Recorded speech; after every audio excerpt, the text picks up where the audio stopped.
اعوذ باللہ من الشیطان الرجیم بسم اللہ الرحمن الرحیم اللہم صلی علی سیدنا و مولانا محمد وعلی آل سیدنا و مولانا محمد وبارک وسلم وصلی علیہ۔ عزیز طلبہ و طالبات، السلام علیکم ورحمۃ اللہ وبرکاتہ۔ وعلیکم السلام ورحمۃ اللہ وبرکاتہ۔ آن لائن درس نظامی میں آپ سب کو خوش آمدید کہتے ہیں۔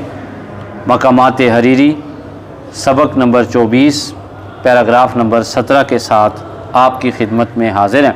اللہ تعالیٰ علم کی ان راہوں پر ہم سب کو استقامت اور اخلاص کی دولت عطا فرمائے، آمین۔ اچانک جب انہوں نے چھاپا مارا ہے ابو زید سروجی پر حارث بن حمام نے، تو بہت برا لگا انہیں، بہت ہی مائنڈ کیا انہوں نے اس بات کو۔ آپ دیکھیں کہ اس ماحول میں کہ رنگے ہاتھوں بندہ پکڑا جائے، شراب سامنے ہے اور جو کچھ کہا تھا اس کے بالکل برعکس ماحول ہے، تو بندے کو کتنا غصہ آتا ہے۔ اس غصے کا نقشہ علامہ حریری اپنے الفاظ میں کس انداز میں کھینچتے ہیں، ذرا ملاحظہ فرمائیں۔ فَزَفَرَ، پس اس نے لمبی سانس کھینچی، زفرۃ القیظ، سخت گرمی کی طرح۔ بندہ جب غصے سے پاگل ہوتا ہے نا، آگ بگولا ہو جاتا ہے، تو انسان محسوس کر سکتا ہے کہ بندہ اب گرم ہو گیا ہے، اس کا دماغ اب کیا ہے، غصے سے بھر گیا ہے۔ تو کہتے ہیں فَزَفَرَ، کیا؟ فَزَفَرَ، پس اس نے ایک لمبی سانس کھینچی، زفرۃ القیظ، سخت گرمی کی طرح، سخت گرمی کی طرح۔ وَقَادَ، اور قریب تھا کہ یتمیز، وہ پارا پارا ہو جاتا۔ وہ کیا ہوتا؟ پارا پارا ہو جاتا، جدا جدا ہو جاتا، پھٹ جاتا، من الغیظ، غصے سے۔ ٹھیک ہے، اب اس کی غصے کی انتہا جو ہے وہ بیان کی ہے کہ کتنا غصہ تھا اس میں، جو انہوں نے فیل کیا، اور اس غصے کو انہوں نے اپنے الفاظ میں بیان کیا۔ علم حاصل جب کیا جاتا ہے تو اس کو 3 طریقوں سے پھر انسان ضبط کرتا ہے۔ کچھ علم ہوتا ہے وہ ہضم کرنے کے لیے ہوتا ہے، بیان کرنے کے لیے نہیں ہوتا۔ کچھ علم ہوتا ہے جو عمل کرنے کے لیے ہوتا ہے۔ کچھ علم کس کے لیے ہوتا ہے؟ عمل کرنے۔ کچھ علم بیان کرنے کے لیے ہوتا ہے۔ سارا علم بیان کرنے کے لیے نہیں ہوتا۔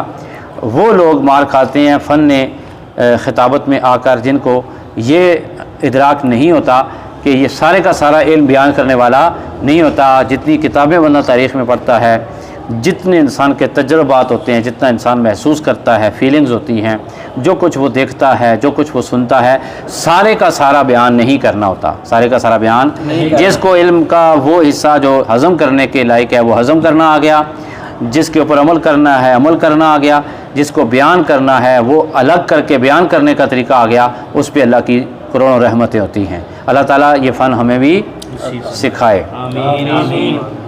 آگے فرماتے ہیں ولم یزل، اور مسلسل، یحمل کو، وہ گورتا رہا، وہ گورتا رہا، الیہ، مجھے۔ ولم یزل یعنی جس میں تسلسل نہ ہو، تسلسل ہو، جس میں تسلسل ہو اور ہمیشگی ہو۔ ولم یزل، اور مسلسل، یحمل کو، وہ گورتا رہا، الیہ، مجھے، الیہ، مجھے، حتیٰ، یہاں تک کہ خفتو، میں ڈر گیا، مجھے خوف ہوا، ان یستوا، کہ وہ حملہ کر دے گا، علیہ، مجھ پر۔ ظاہر ہے کہ جب انسان کو غصہ آتا ہے تو انسان اپنے اس غصے کے اظہار میں بڑی بڑی غلطیاں کرتا ہے۔ یہی غصہ انسان کو قتل کرواتا ہے۔ اسی غصے کی وجہ سے انسان اچھی بھلی ہنستی کھیلتی فیملی اجاڑ دیتا ہے، طلاق دے دیتا ہے۔ یہی غصہ ہے جو کہ انسان کو غلط فیصلوں کے بعد پچھتانے پہ مجبور کرتا ہے۔ یہی غصہ ہے جو انسان کو دائرہ اسلام سے بھی بعض اوقات خارج کر دیتا ہے۔ میں یہاں پہ سامعین کی خدمت میں بھی اور آپ کی خدمت میں بھی ایک چھوٹا سا نسخہ پیش کروں گا جو میں نے اپنایا ہے اور ماشاءاللہ اس سے بڑا فرق پڑا ہے۔ اگلا جملہ آپ پڑھیں تو اس کے بعد میں آپ کو وہ نسخہ بتاتا ہوں کہ غصہ ٹھنڈا کرنے کا وہ زبردست نسخہ کیا ہے۔ کہتے ہیں کہ اتنا اس کا شدید غصہ تھا کہ میں سمجھا کہ بھائی اب تو مجھ پہ یہ حملہ کرے گا، تو اب انہوں نے انتظار کیا، بولے نہیں ہیں۔ بڑے مزے کی بات ہے، بڑے سمجھنے کی بات ہے کہ حمام حارث بن حمام بولے نہیں ہیں، منتظر رہے ہیں، اس کے غصہ ٹھنڈا ہونے کا انہوں نے انتظار کیا۔ کہتے ہیں فلما پس جب ان خبت بجھ گئی نارہ اس کی آگ، نارہ اس کی آگ یعنی اس کا غصہ ٹھنڈا ہو گیا، وتوارا اور چھپ گئی اوارہ اس کی حرارت، اس کی حرارت۔ اچھا یہ کیوں حرارت اس کی چھپی، کیوں اس کے غصے کی آگ ٹھنڈی پڑ گئی؟ ایسے کیسے ہوا؟ ایسے ہوا کہ جب آپ انتظار کرتے ہیں، تھوڑی سی دیر انتظار کریں، مثال کے طور پر آپ کو غصہ آ گیا۔ ایک دن میں آپ کو اپنا واقعہ سناتا ہوں۔ میں قاری صاحب نے غالباً موٹر نہیں بند کی تھی، دروازہ بھی کھلا ہوا تھا، تو میں نے جب چیک کیا تو موٹر پانی بند ہو چکا تھا، خالی موٹر چل رہی تھی، اس کے جلنے کا خطرہ تھا اور دروازہ کھلا ہوا تھا، حالانکہ گیٹ وقت پہ بند ہو جاتا ہے۔ مجھے شدید غصے نے اپنے پنجوں میں جکڑ لیا، میں نے فوراً فون نکالا کہ اس کو فون کرتا ہوں، اور فون میں اگر اس کو کرتا تو سخت غصے میں شاید اس کا دل بھی ٹوٹتا، شاید میں کوئی ایسے غلط الفاظ کہہ دیتا، شاید وہ مجھ سے ناراض بھی ہو جاتا، اللہ بھی ناراض ہو جاتا۔ لیکن غصے کی حالت میں نے فون کرنا چاہا تو اگلے ہی لمحے میرے ذہن میں ایک بات آئی۔ قاسم علی شاہ صاحب کا میں نے لیکچر سنا تھا کہ 12 منٹ انتظار کرنا چاہیے، کہ غصے کی عمر 12 منٹ ہوتی ہے۔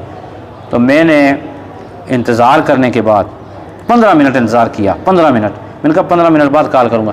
15 منٹس کے بعد آپ یقین کریں میرا ذہن بالکل ہلکا ہو چکا تھا۔ میں نے کہا خیر ہے یار، انسان ہے، ہو سکتا ہے بھول گیا ہو، اتنا میرے ساتھ وہ ڈیوٹی کرتا ہے، محنت کرتا ہے، رات دن ایک کر کے مسجد کی صفائی کرتا ہے، میری خدمت کرتا ہے، تو انسان ہے، میں بھی بھول جاتا ہوں، اس بیچارے سے غلطی ہو گئی، کوئی بات نہیں۔ آپ یقین کریں بڑا مزہ آیا مجھے اس پریکٹس سے۔ تو جب بھی غصہ آئے کسی دوسرے انسان کو آئے تو آپ انتظار کریں کہ جب اس کا غصہ فوراً ریئیکشن نہیں، کم از کم آپ کیا کریں، اس کا آدھا گھنٹہ انتظار کریں، پھر اگلے بندے سے بات کریں تو غصہ اس کا شروع ہو جائے گا، ٹھنڈا ہو جائے گا۔ فوراً جو ہے ریئیکٹ کرنے کی کوشش کریں گے۔ والد صاحب ہیں، ان کے سامنے بھی آپ بالکل جو ہے وہ خاموش ہو جائیں، معذرت کریں، بات نہ کریں۔ بات کریں گے تو دونوں طرف آگ لگے گی جو کبھی بجھنے کا نام نہیں لے گی۔ علامہ علی رحمۃ اللہ تعالیٰ نے خوب نقشہ کھینچا ہے، اور پھر کل کا سبق انشاءاللہ بڑا مزے کا ہوگا، جس میں آگے سے پھر ابو زید سروجی نے دسترخوان پہ کے اوپر بیٹھ کے بھی ایسے شعر سنائے ہیں حارث بن حمام کو کہ یہ بھی دانگ رہ گئے ہیں کہ اس نے یہ روپ کیوں اپنایا ہے، اور اس نے یہ خطاب کیوں کیا ہے، اور اس کا وہ رنگ کیسا ہے کیوں ہے، اور یہ رنگ ایسا ہے اور کیوں ہے۔ اس نے پھر آگے ادب کی زبان میں، الفاظ کے پیرائے میں یہ ساری باتیں کس کو سمجھائی ہیں؟ حارث بن حمام، حارث بن حمام کو۔ آج کے سوال لکھ لیجئے جی۔ سب سے پہلا سوال ہے کہ کسی ایک جملے کی نحوی ترکیب کریں۔ دوسرا سوال ہے کہ اس پورے پیراگراف کا اردو ترجمہ یاد بھی کریں، لکھیں بھی۔ تیسرا سوال ہے کہ اسم فعل حرف کو الگ الگ کر کے ان کے معنی بھی لکھیں، ان کی علامات بھی لکھیں۔ اور اس کے بعد جو سوال ہے کہ اس پیراگراف سے آپ نے کیا سیکھا ہے۔ آخری اور پانچواں سوال ہے کہ اس پیراگراف میں وہ الفاظ تلاش کیجئے جو عربی کے ہیں لیکن اردو میں بھی استعمال ہوتے ہیں۔ انشاءاللہ ایک نئے سبق کے ساتھ آپ کی خدمت میں دوبارہ حاضر ہوں گے۔ سید دلاور حسین شاہ کاظمی کو دیجیے اجازت۔ السلام علیکم ورحمۃ اللہ وبرکاتہ۔ وعلیکم السلام ورحمۃ اللہ وبرکاتہ۔